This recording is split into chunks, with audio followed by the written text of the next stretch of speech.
La Iglesia Cristiana Gosén de Costa Rica presenta Ensancha el sitio de tu tienda, palabras de vida eterna. Agradecemos al Dios fiel, al Padre que es un Padre bueno, al Padre educador, que siempre le está alimentando a sus hijos, a su pueblo. Así que mi hermano y mi hermana, desde aquí queremos darte la más cordial bienvenida. Nosotros bendecimos a cada uno de ustedes en el nombre del Señor. De donde quiera usted nos ve y nos oye, que el Señor te bendiga mucho. Mi deseo es que podamos todos ser edificados con la palabra del Señor. Así que vamos a abrir el libro santo y a extraer el rema de Dios. Recuerde que estas son palabras de vida eterna. Así que en el nombre del Señor vamos a disponernos para entonces recibir la palabra del Espíritu. Amén. En Hebreos capítulo 3, versículos 16 y 17. Dice así la Escritura: ¿quiénes fueron los que, habiendo oído, le provocaron? ¿No fueron todos los que salieron de Egipto por mano de Moisés? ¿Y con quién estuvo él disgustado 40 años? Oigan eso. ¿Y con quiénes estuvo él disgustado 40 años? ¿No fue con los que pecaron, cuyos cuerpos cayeron en el desierto? Muy bien. Que el Señor bueno nos bendiga a través de su ya bendita palabra. Mis hermanos, este mensaje lo he titulado de la siguiente manera: Dios bendice de dos maneras. Dios bendice de dos maneras. Yo quiero que pongan un momentito el verso 17. Esa parte primera del texto dice: ¿y con quiénes estuvo él disgustado 40 años? ¿Cómo estuvo Dios para con Israel esos 40 años? Disgustado. Eso significa que Dios no estaba conforme con la actitud de ellos, con el espíritu de ellos, con el accionar de ellos. Dios no estaba contento. Esa es la contraparte de lo que dice aquí, que él estaba disgustado, no estaba conforme, es decir, estaba molesto por causa, queridos hermanos, de la rebelión y del pecado, porque ahí dice: no fue con los que pecaron, cuyos cuerpos cayeron en el desierto. 40 años disgustado. El verso 16, un momentito. ¿Quiénes fueron los que, habiendo oído, le provocaron? Escuchen, no fueron, lean ustedes. No, lean. No fueron todos. No fueron todos los que salieron de Egipto por mano de Moisés. Todos los que salieron de Egipto por mano de Moisés. Es decir, que Dios estuvo disgustado con todos los que salieron de Egipto por mano de Moisés 40 años, hasta que murieron en el desierto. Verso 17: cuyos cuerpos cayeron en el desierto. ¿Cómo estaba Dios? Disgustado. ¿Con cuántos? Con todos. ¿Por qué? Porque le provocaron, porque pecaron, porque se rebelaron. porque se quejaron 40 años, disgustado por todo lo que ya dije anteriormente. Pero resulta que vamos a revisar hoy cómo Dios, aún disgustado, cómo los trató. Aún disgustado. Recuerde mi mensaje: Dios bendice. ¿Cómo estaba para con ese pueblo? Para con todos los que salieron de Egipto por mano de Moisés. Siga conmigo. Disgustado. Vean conmigo, voy a hablar un momentito de los cuidados de Dios con Israel en el desierto.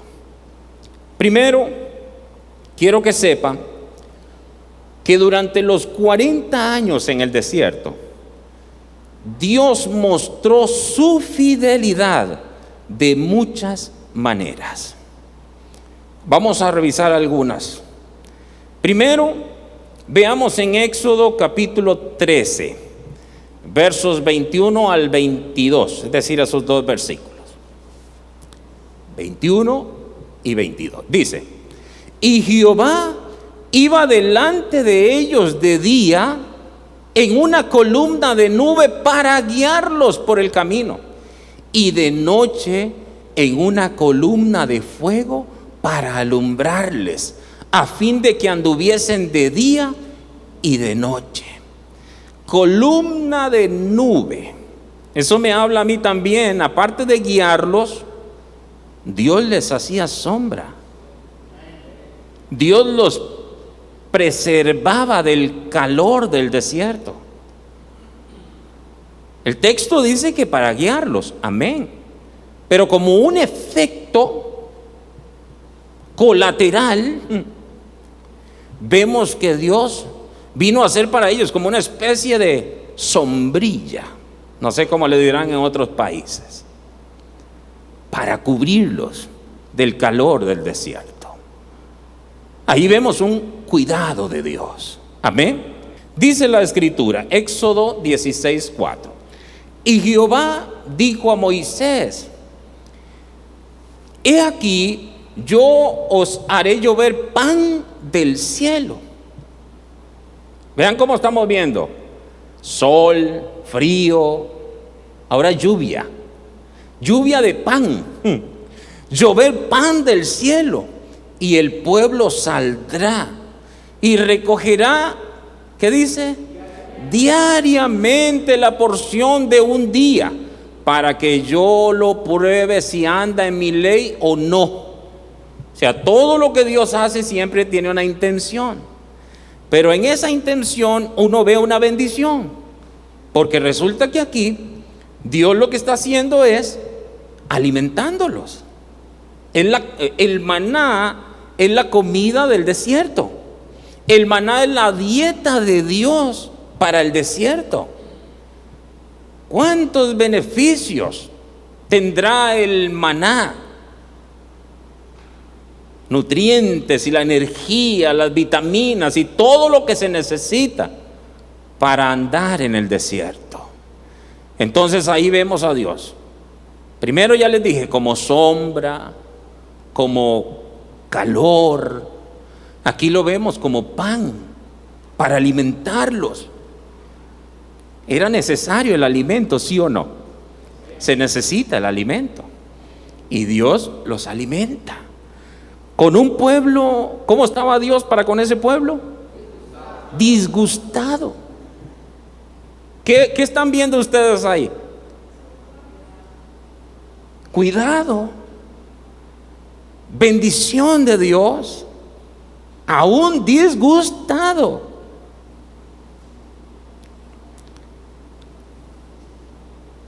Éxodo 16, 12 y 13.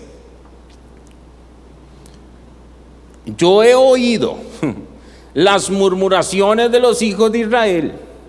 Háblales diciendo: al caer la tarde comeréis carne, y por la mañana os saciaréis de pan, y sabréis que yo soy Jehová vuestro Dios. Siguiente.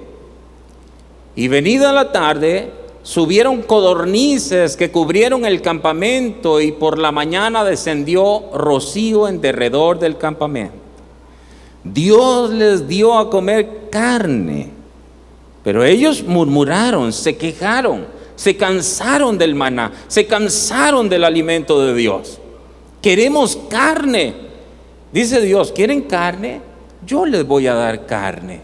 Ahora Dios les dio agua. Dios como sombra, como calor, como pan, como agua. Esa gente estaba experimentando milagros tras milagros. Amén. El agua era muy necesaria en el desierto. Y Dios dice, yo les voy a dar agua. Y les dio agua. ¿Y cómo estaba Dios con ese pueblo? Disgustado. ¿Está entendiendo que Dios puede bendecir estando disgustado? Entonces la bendición de Dios dice más que lo que uno cree. Dice más que lo que uno cree. Ahora vean ustedes un detalle. Voy a dar dos detalles más porque dije no voy a ahondar muchísimo en eso. No puedo ver todos los cuidados de Dios para con el pueblo, pero vamos a ver unos dos más.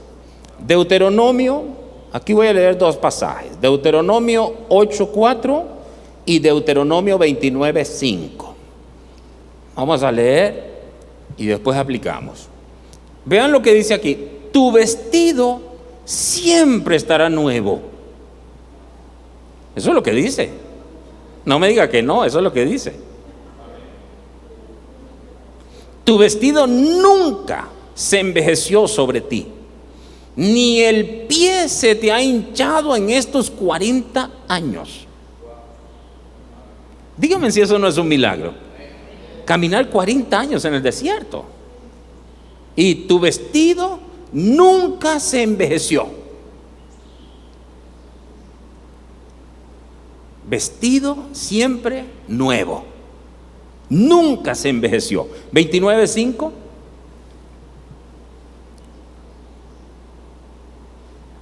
Y yo os he traído 40 años en el desierto.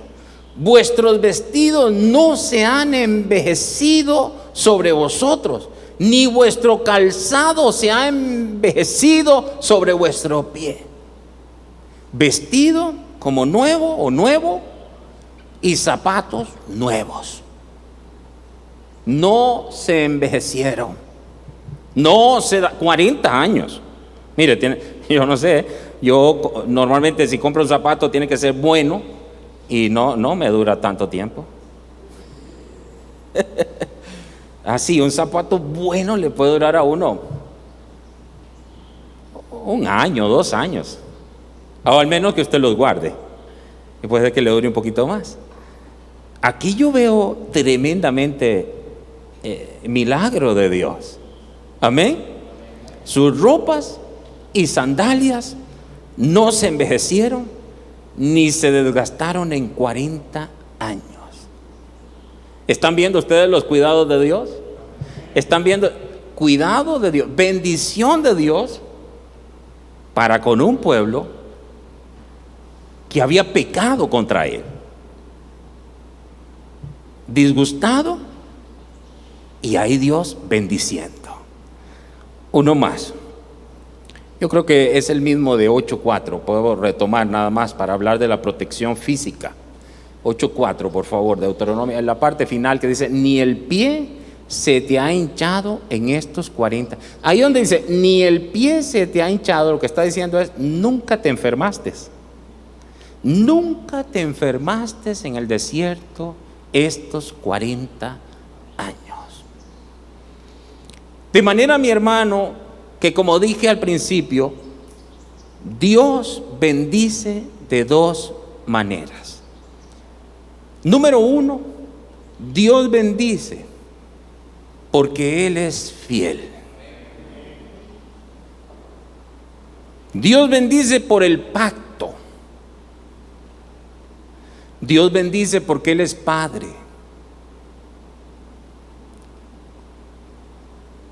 Él es Padre bueno.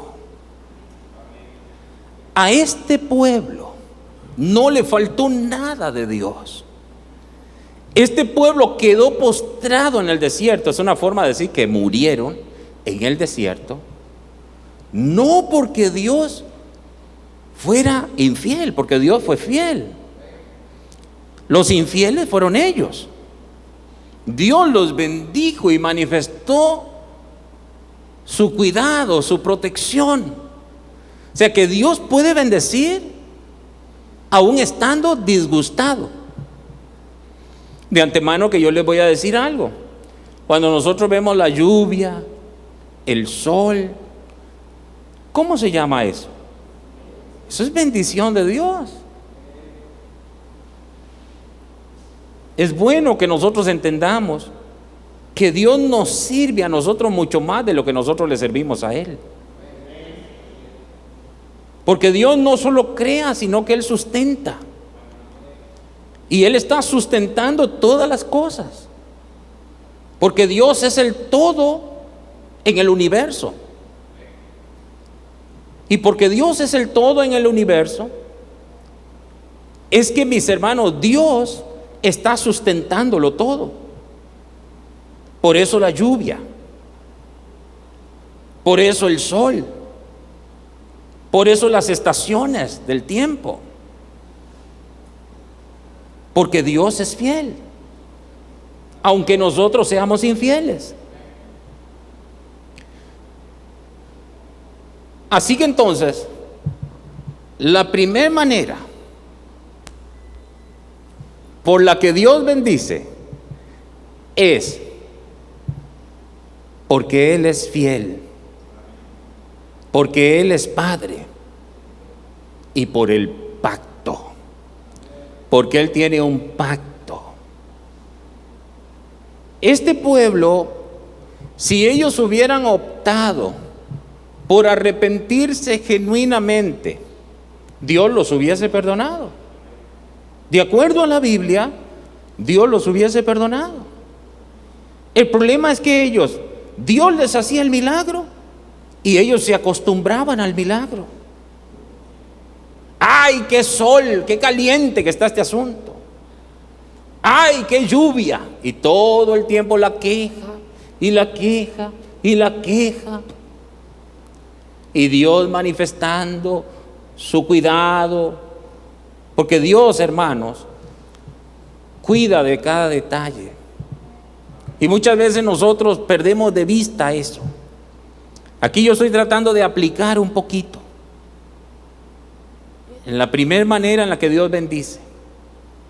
Hay gente que se conforma con eso, pero eso no es suficiente. ¿Te imaginas lo que es que uno como padre termine dándote el alimento aunque esté bien molesto contigo por tu actitud, por tu pecado?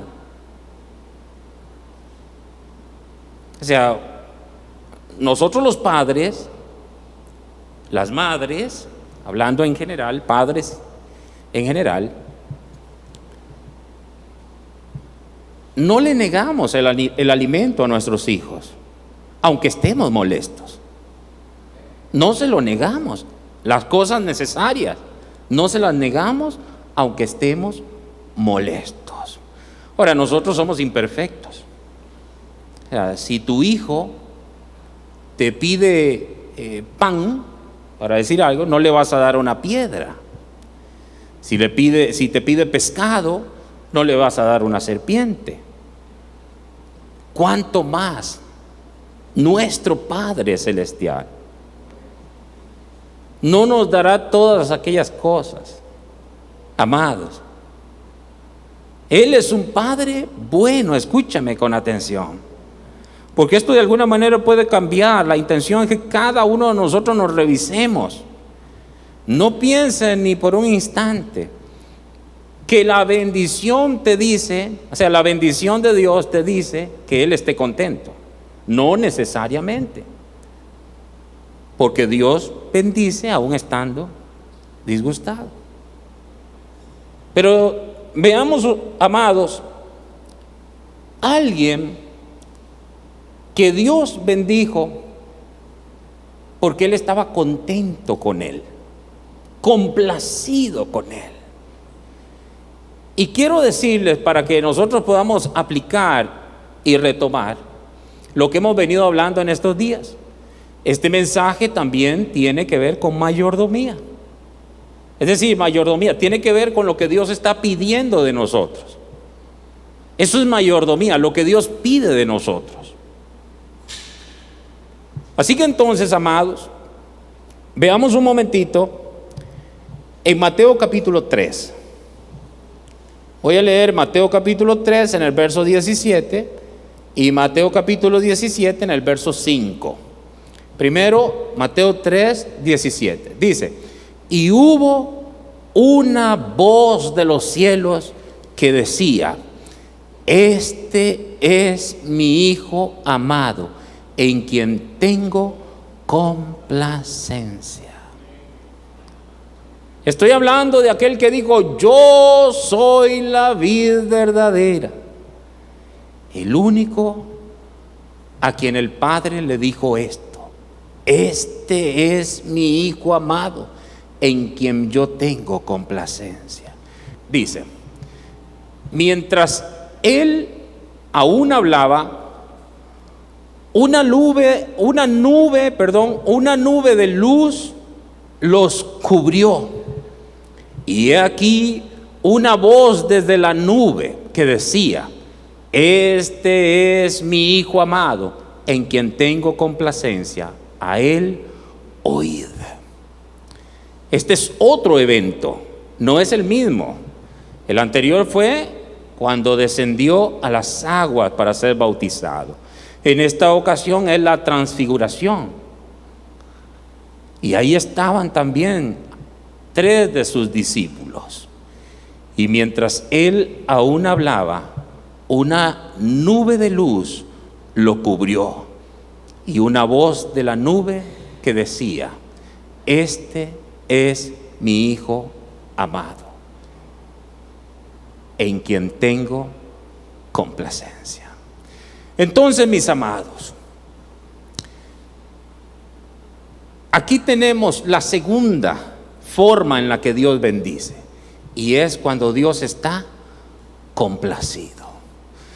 Y nosotros tenemos que aspirar, tenemos que anhelar, tenemos que buscar. Estoy hablando en la mayordomía. Yo sé que la iglesia en Cristo Jesús, oye bien, ocupa también ese lugar de complacencia para con el Padre. O sea, el Padre, al ver a la iglesia como antes ve al Hijo, entonces Dios haya complacencia. Y eso es en cuanto a la obra de Cristo. Pero yo no estoy hablando ahora mismo de la obra de Cristo, estoy hablando de la mayordomía, que tiene que ver con nuestras acciones, con el diario vivir, con el proceso de la santificación. Entonces, tú puedes quedarte con el hecho de que Dios te bendiga, pero a lo mejor Dios está disgustado. O puedes buscar el camino mejor, que es simplemente que Dios esté complacido. Que Dios esté complacido, que Dios esté contento. Pero resulta que eso tú nunca lo vas a lograr, al menos que andes como Cristo anduvo. ¿Y cómo se logra eso? ¿Cómo se logra eso? Andar como Él anduvo. ¿Saben cómo? ¿Saben cómo? Andando en Él. Andando en Él. Repito, andando en Él. Que sea Él el que use nuestras manos y nuestros pies. Que nosotros podamos caminar en el diario vivir con la mente de Cristo. Porque la Biblia dice que tenemos la mente de Cristo. Y yo digo más, tenemos a Cristo. Aleluya. Tenemos a Cristo. ¿De qué vale la bendición de Dios? O sea, como expliqué hace un momento, viendo los cuidados de Dios para con Israel, si al final ellos perecieron en el desierto, porque pecaron, se rebelaron contra Dios, ¿para qué, mi querido hermano, entonces estas cosas? No basta con esas cosas. Se necesita que Dios esté complacido. Y a Dios le complace el Hijo. Dios no dijo esto de nadie más. Algunos sí los llamó amigos. Caminaron con ellos. Con Él, quiero decir. Caminaron con Él. Pero Dios, para con el Hijo, yo les aseguro que muchísimas otras veces el Padre dijo: este es mi Hijo amado, en quien yo tengo complacencia. O sea, me deleito en Él. Yo lo veo en su accionar, en su caminar, y yo me deleito. Y estoy hablando en el Hijo como hombre, como el Hijo del hombre.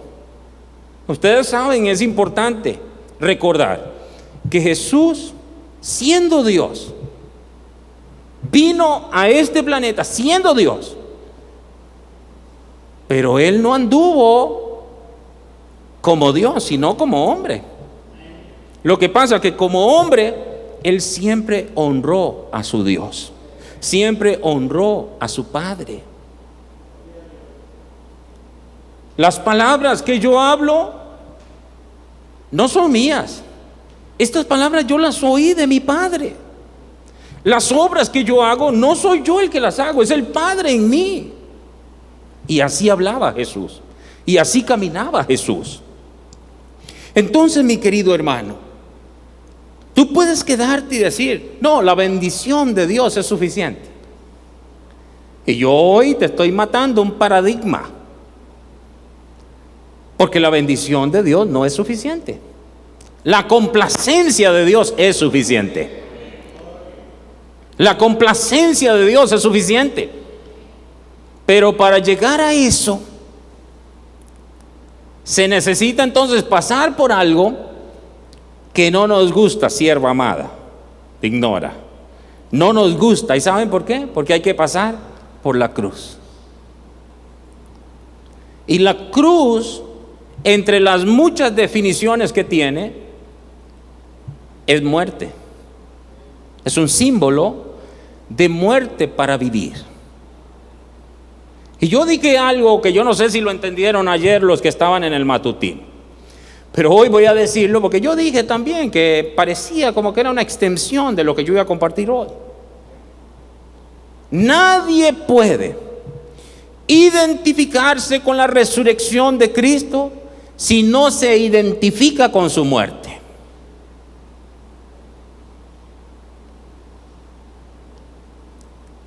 Algunos quieren las glorias de Cristo, pero no quieren sus sufrimientos. Aleluya. No quieren sus sufrimientos. Y yo estoy hablando en la mayordomía. En cuanto a la salvación, todo lo hizo Cristo. Ya nadie puede agregarle nada a la salvación. Pero aquí yo estoy hablando en la mayordomía, la santificación, en el diario vivir. Repito, tú puedes quedarte con la bendición de Dios, pero sepa por favor ciertísimamente que vas a perecer en el desierto. Porque ya vimos, a estas personas Dios les hizo milagros. Es que los milagros no dicen nada. Los milagros son señales, es decir, tienen un mensaje. Yo digo que no dicen nada en el sentido de que por eso es que tú vas a llegar a complacer a Dios. No, no, no, no, no. Por ejemplo, Lázaro, a quien Jesús resucitó, ¿cuántos de ustedes saben que más tarde murió? ¿O ustedes creen que no murió? Claro, no sé, 5, 10, 15 años después, yo no sé cuánto. La Biblia no nos dice ni tiene por qué decirlo. Pero es lógico. ¿O ustedes no creen que Eutico, cuando el apóstol Pablo estaba exponiendo el mensaje de la palabra, y dice que el apóstol se emocionó por el Espíritu, y el mensaje se extendió, y como Eutico estaba en una planta alta, se vino y se mató? ¿Han leído la Biblia? Ahí está, eso no es un cuento de viejas, como dice Pablo. Se mató. Y el apóstol salió, dice un momento, y se fue a ver a Eutico. Eutico no porque fuera tico, ¿verdad? Eutico. Y lo vio muerto el tipo. Le oró, lo resucitó y siguió predicando. Y yo le pregunto, lo resucitó, ¿pero ustedes no creen que más tarde Eutico murió? Porque todos los milagros tienen fecha de caducidad. Yo veo en la Biblia, hay un caso, yo ahora mismo por el Espíritu lo recuerdo, de un alguien que el Señor sanó, y después de que lo sanó le dijo, bueno, vete y no peques más, no sigas por ese camino, estoy diciéndolo en mis palabras, porque no sea que después te acontezca algo peor. ¿Recuerdan? No sea que después te acontezca algo peor. Entonces la gente cree que Dios les favorece en algo y es porque Dios está contento. No necesariamente. Dios puede estar muy molesto. Porque ya digo, vean aquí, a Dios lo único que le complace es el Hijo. Nadie más. Y la única manera de que nosotros podamos alcanzar eso es en el Hijo. Y por eso fue que el Padre nos dio al Hijo, para que nosotros andemos en el Hijo. Y el que anda en el Hijo, entonces encuentra complacencia para con Dios. Dios también dice en último análisis, este es mi Hijo amado en quien yo tengo complacencia. En la mayordomía, en lo que nos corresponde a nosotros, por supuesto, yo digo entre comillas que nos corresponde a nosotros. ¿Por qué? Porque yo entiendo también que la santificación es algo, oye bien, que también implica al Espíritu Santo. Por eso Espíritu Santo, porque santifica, porque guía a toda verdad. Entonces, pero tiene que haber una, diríamos, una parte de la persona en la santificación. Una parte de la persona. Santificación se define de muchas maneras, pero entre ellas es separarse para Dios. Es separarse para Dios. Otra definición de santificar es brillar. Ahí es brillar para Dios también. Y yo les digo que eso significa es mostrar a Cristo, que la gente vea a Cristo, como yo he dicho reiteradas veces anteriormente. Mostrar a Cristo, que la gente vea a Cristo. Que la gente vea a Cristo. Ahora les voy a decir algo que me recuerda una vez más el Señor, que nuestro problema, estoy hablando de la iglesia, nuestro problema es no en que nosotros oigamos, nosotros oímos. El problema es interiorizar para aplicar. Ahí es donde está el meollo. Ahí es donde está el problema, porque nosotros oímos la palabra, nada más. Pero si yo no interiorizo la palabra y la aplico, que tú salgas hoy de aquí y digas, mira, hay dos maneras en las que Dios bendice. Dios puede bendecir estando molesto conmigo y también puede bendecir estando complacido. ¿Cuál de las dos maneras yo quiero? Bueno, de verdad yo quiero que Dios esté complacido, que Dios esté contento. Ahora piensen ustedes como padres. Es hermoso ver a los hijos que andan en obediencia.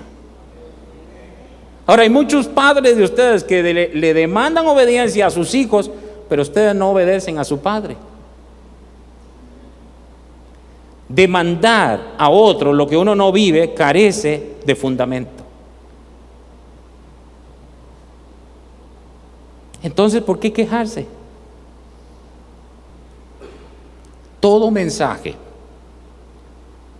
que proviene de Dios tiene que incluir la cruz.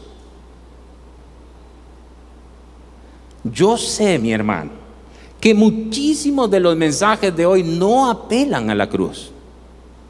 Apelan a muchas otras cosas, valga la redundancia.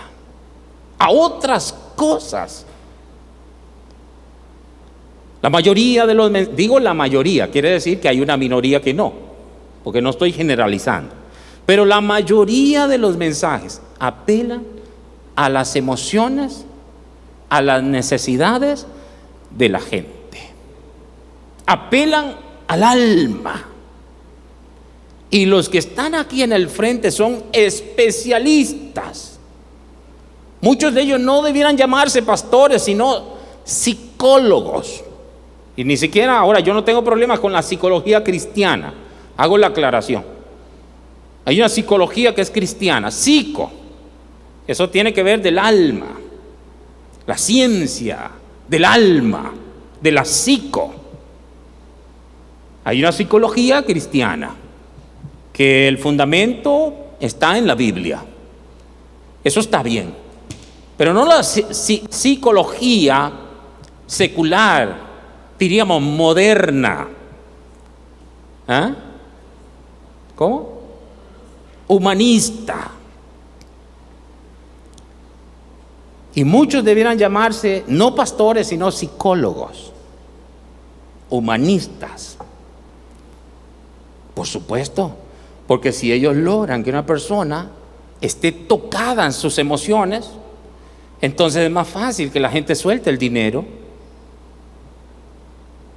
Llego al alma de la gente y entonces simultáneamente estoy llegando a su cartera.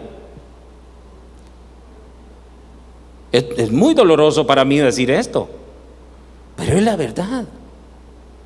Entonces se le vende a la gente la bendición de Dios. Y hoy yo estoy matando un paradigma y estoy diciendo que no es suficiente con la bendición de Dios. Y estoy dando todos los argumentos porque les estoy mostrando un pueblo a quien Dios bendijo por 40 años, pero Dios estaba disgustado con ellos. De manera tal que la Biblia dice fehacientemente que todos ellos, es decir, aquellos que salieron por mano de Moisés de Egipto, todos ellos perecieron en el desierto. Y eso significa que Dios no los aprobó, porque recuerden que Dios prueba para aprobar. Y en este caso no los aprobó. El desierto siempre será una necesidad de Dios. Ahora estoy diciendo el desierto de Dios, porque también hay un desierto del hombre, que es aquellas consecuencias que se sufren por causa de las decisiones que nunca se le consultaron a Dios. Entonces yo tomé mis propias decisiones, dice Dios, tú vas a sufrir tus propias consecuencias. Y después que la gente sufre las consecuencias, alterca con Dios. Y Dios viene y les dice, mira, un momento, yo tengo al cielo y la tierra de testigo de que tú tomaste tus propias decisiones. Nunca me consultaste a mí. Y el Espíritu Santo me está recordando a los profetas, aquellos que tristemente en el tiempo antes del cautiverio, el cautiverio babilónico, ustedes saben que Israel, ya Dios les había anunciado que por causa de lo mismo que estamos hablando hoy, ellos serían sacados de su tierra por 70 años al cautiverio. Dios lo había dicho a través de los profetas. Dios ahí utilizó, llámese al profeta Jeremías, Dios habló a través del profeta Isaías también. Dios había hablado estas cosas. Ya Dios lo había dicho. Aún yo creo que en el caso de Isaías Dios lo habló como 150 años antes del cautiverio, si yo no me equivoco. Pero resulta que aparecen otros profetas y empiezan a decirle al pueblo que no, que Dios está contento con ellos. Era un pueblo rebelde, era un pueblo fornicario, idólatra. Y aparecen los profetas, la mayoría de los profetas, diciendo que Dios está contento, que la bendición de Dios está con ellos. Y le meten en la cabeza al pueblo una idea errónea. Y viene Dios a través del profeta Jeremías y viene y les dice: estos profetas, dice Dios, que están hablando cosas, no están hablando de mi boca. Si ellos hubieran estado en mi secreto, hubieran oído mis palabras, y mis palabras hubieran hecho oír a mi pueblo. Y viene Dios y pregunta a través del profeta: ¿qué tiene que ver la paja con el trigo?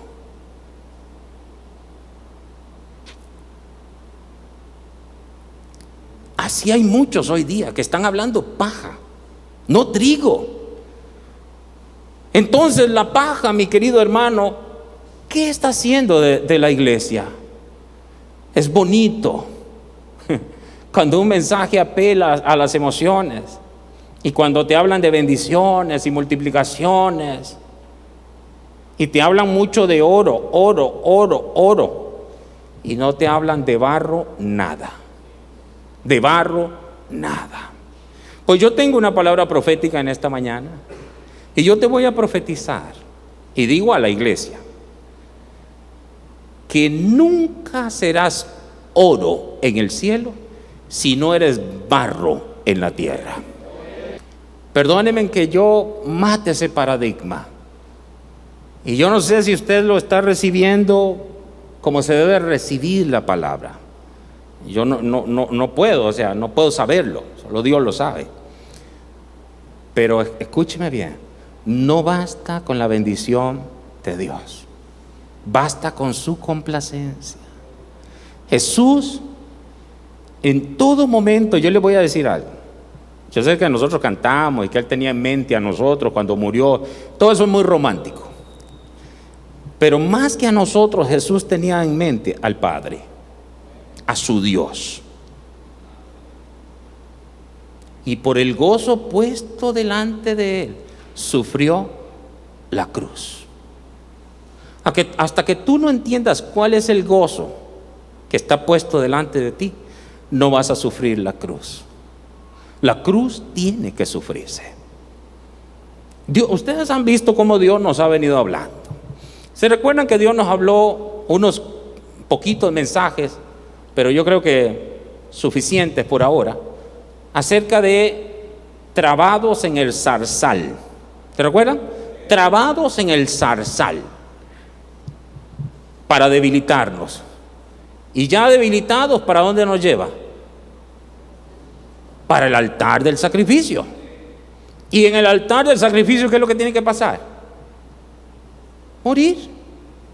Ahí es donde tiene que morir todo aquello que no está alineado a Dios, lo que no se parece a Dios, lo que no es Dios en nosotros, tiene que morir. Dios me debilita en el zarzal. Esos son los sufrimientos que tú experimentas hasta que tú caigas. Y hay algunas personas que aún en los sufrimientos y en todos los padecimientos y las desgracias, ellos todavía se sienten fuertes y se dicen: bueno, tengo que tenerte aquí. O sea, sales de uno y pues pasarás por otro hasta que caigas. Y una vez que estés caído, digo: ya no tengo fuerza. Muy bien, vámonos para el altar del sacrificio. Y te colocan en el altar del sacrificio. Eso es la cruz. Aquí están mis notas. En 1 de Pedro 2, y voy a leer desde el 21 al 24.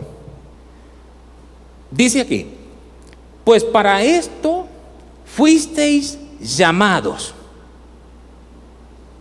porque también Cristo padeció por nosotros, dejándonos ejemplo para que sigáis sus pisadas. Un momentito. Este pasaje dice todo lo que yo quiero decir. Esto es mayordomía. Ya Cristo pasó por este asunto para lograr la salvación. Ya, vuelvo y repito, en cuanto a la salvación no hay nada que hacerle. Eso es una obra de Dios, por eso es que Dios se la da al que Él quiera. Yo no sé por qué la gente se molesta tanto que Dios ame a Jacob y aborrezca a Esaú. Para Dios dejar ver dos cosas de Él, y que las dos cosas hacen de Él lo mismo, que Él es santo. Una, su misericordia, y la otra, su justicia. Por un lado, misericordia, y por el otro lado, justicia. Y ya.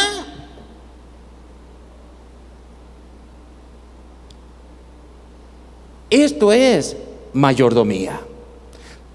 Dice, pues para esto fuisteis llamados. Y ahí puede decir, fuisteis salvados. Porque también Cristo padeció. También. ¿Qué dice también? ¿Qué entiende usted por también? Tiene que haber algo antes para decir también. O sea, muy sencillo, Cristo padeció por nosotros. Nosotros tenemos que padecer ahora. Lo único es que ninguno de nosotros ha derramado una gota de sangre. O sea, nuestros padecimientos jamás se van a comparar a los padecimientos de Cristo. Pero de que hay que padecer. Entonces, mi querido hermano, ¿por qué no te haces un favor? Vete a la cruz. Sufre la cruz. Pero ojo, ese es el altar del sacrificio. La cruz es el altar del sacrificio. La cruz hace un trabajo eficiente. Cuando tú pases por ella, lo próximo que va a salir en ti, ¿saben qué es? Cristo. Tú tienes que pasar por la cruz. Y la cruz lo que va a hacer es matar a Adán. Mata a Adán. Y al otro lado sale Cristo. Pero hay mucha gente que tiene una mezcla tremenda. Porque ellos son cristianos adánicos. Yo no sé si eso existe. Son cristianos adánicos. O adámicos. No importa. Las dos las he escuchado yo. En otras palabras, para definir eso, son hombres viejos educados. Hombres viejos religiosos. Hombres viejos educados. Pero hasta que no pasemos por la cruz. Colosenses dice, lo voy a poner en mis términos, en mis palabras. Si ustedes verdaderamente han resucitado con Cristo, pongan la mirada en las cosas de arriba, no en las de la tierra. Si verdaderamente, ahora, nadie puede resucitar si no ha muerto. Aleluya. Hay algunos que creen que resucitaron y no han muerto, porque el único instrumento de muerte autorizado por Dios es el altar del sacrificio. ¿Y el altar del sacrificio cuál es? La cruz. Este mensaje no apela a la carne, no le apela. El mensaje de la cruz es locura. Aleluya. Es locura. No lo dijo el apóstol Pablo. El mensaje de la cruz es locura. No apela a la carne. Pero cuánto bien nos hace esto que dice la Biblia, los padecimientos.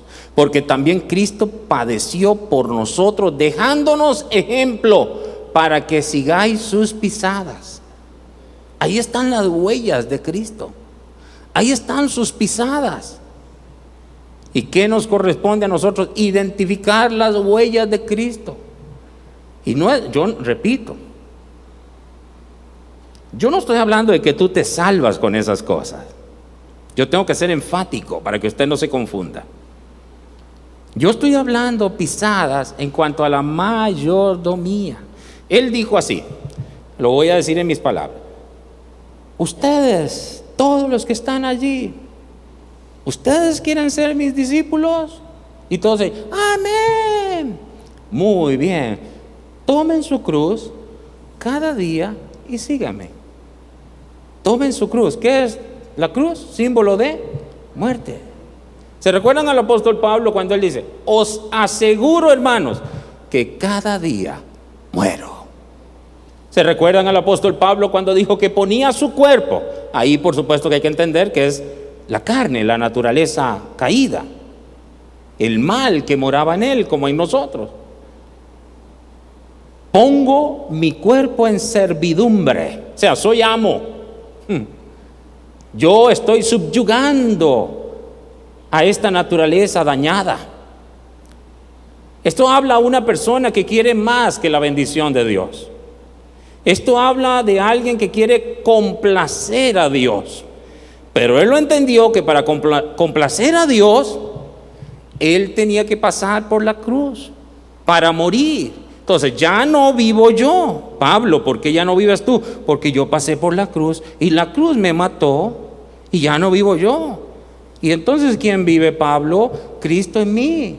Oye, Pablo, ¿y cómo tú vives ahora en la vida cotidiana? Bueno, lo que yo vivo ahora en la vida cotidiana, yo la vivo en la fe del que vive en mí. ¿Y quién vive en ti? Cristo. Entonces, digamos, la religión evangélica tiene algunos decires extraños. ¿Quién vive? Cristo, y a su nombre, gloria. Y eso no está mal, siempre y cuando sea verdad. Porque hay muchos que realmente no debieran decir Cristo. ¿Quién vive? Adán. ¿Entiende lo que estoy? ¿Quién vive? Adán. Vive Adán en ellos. Adán es el dañado, el viciado. Cada vez que tú sientas inclinaciones a cosas lejos de Dios, cosas que no están alineadas a Dios, tú debes inmediatamente decir: espérate un momento, este dominio, aquí me quieren subyugar y esto no lo voy a permitir. ¿Y qué tienes que hacer? Inmediatamente invertir más tiempo en Cristo, es decir, en el hombre nuevo. Y yo digo Cristo porque el todo del hombre nuevo es Cristo. Más que la bendición, su complacencia. Dios bendice de dos maneras.